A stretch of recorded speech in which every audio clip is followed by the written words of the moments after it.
everybody, we're coming back from the boat to the apartment, and what do we see crawling down the road but a bufflehead, Bufflehead alveola. This is a male, as you can see from his, well, not his head shaking, but the pattern, the white little head thing.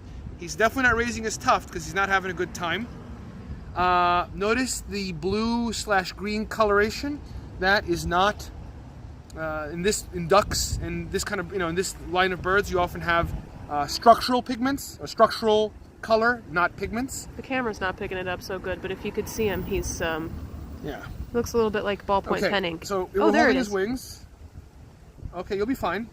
He's got strong feet, strong wings, so he's probably going to be okay. We're going to release him over here in the estuary. Notice his webbed feet, classic duck stuff. Notice the rather far back insertion of his little feeties. And he's a diving duck, right? He's not a dabbler. He doesn't go into shallow water. He goes down deep below. Ducks are, of course, rape breeders. This kind of duck is a rape breeder, I believe. Golden eyes are particularly bad, if I recall correctly. This family, the Bufflehead family, they, yeah, the ladies, the way that you get female choice in the ladies is with trap vaginas. That's like, you don't like the male you're breeding with. You just send them in the wrong direction. If I'm not mistaken, this is true of this line of ducks. These bad boys also have, I think, explosive penises. So they use the bile duct to get a piece of their anus, the cloaca, to explode out and inseminate the female. I believe this is true of the golden eye family. This is the golden eye family, Bufflehead. Bufflehead is also, this family, yeah, I believe that they are parasitic nesters. I think either they're parasitic nesters with conspecifics. So within their own species, they parasitize the nesting. Of course, the males don't do the parasitizing so much as the females do, obviously, the egg layers. So there's interesting questions about, or studying their behavior would help teach perhaps how parasitic breeding evolves, and it obviously teaches humans about how we raise young and do that.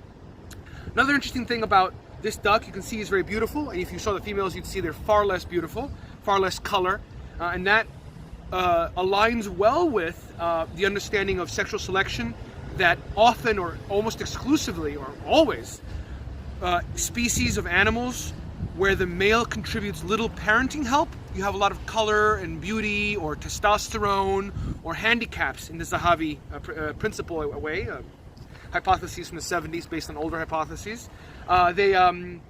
Basically the idea being the female needs a way to test, or the genes, if you do the whole selfish gene theory, the female or the gene, however you want to look at it, the females want to make sure that the males are contributing good quality genes. Well, how can you do that? They don't do, most ducks don't have access to DNA sequencing machines, last I checked. So the way they do that is there's this push to be very sexy, very beautiful, to do dangerous things, lots of testosterone like lions have, or huge horns like deer have. And basically you put a handicap on the male and say, whoa, if you can survive things that make you easy to eat, easy to predation, or things that are costly to build, like the structural feathers that make them so beautiful, if you can survive all these costly things, then your genes are really good. So I trust your genes. So you often see in those species of animals where the males don't do much work, lots of competition, lots of driving fast cars, lots of horn fights and stuff like that. So that's interesting. We're going to check the wing here. I am not a bird expert. We're going to check his little wing here. I believe his little wing is fine. Strong wing there. Checking the other wingy wing. Oh, no, you'll be fine. Their English isn't very good, but Buffleheads have bad English. They speak Turkish better. İyi misin canım? İyi misin? Sen iyisin değil mi? Bak çok iyisin. See, he's much better in Turkish. That's a scientific fact there. You can see his little tail feathers are all F in the A. He's been dragging them on the ground. That's where we found him. Do you have any theories about why he would be dirty and have his tail dragging? Here's what I don't know. Let's get away from this giant truck. No, don't stop. Here's what I don't know. I don't know if Buffleheads breed in California or in the Bay Area.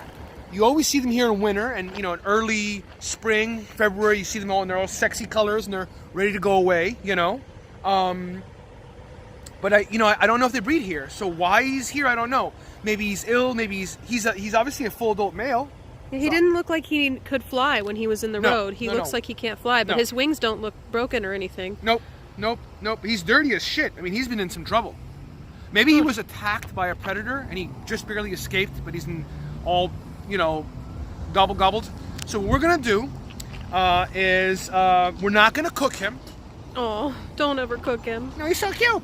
No, we're gonna drive our cars and poison his environment and throw plastics in the water, but we're not gonna cook him because we're Californians. We only throw plastics in the water. We don't cook animals. So we're going to get in our dinosaur burner, and we're going to go over there to the estuary, and we're going to deposit him in the water so that some, you know, raptor can enjoy him later. Oh, okay. Well, I hope you're all right, little buddy. We don't know what's wrong with you, but What's his name? Buffles. Buffles? I like it. Okay, I'm going to release this bird now. We're going to release the bird. Thank you, Shape. As you can see, finally, you know, COVID didn't slow humans down too much, did it? You know? Here we go. No, I want to take him home. Okay, let's take him home. Okay, you love the muck. Ready for some muck?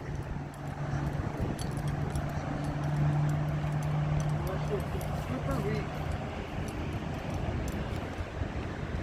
Hey, little guy.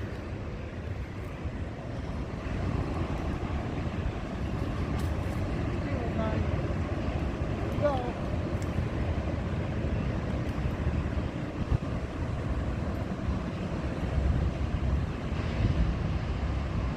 Oh, he swims kind of funny, too. No, he's fine. He's getting over the fucking muck. Oh.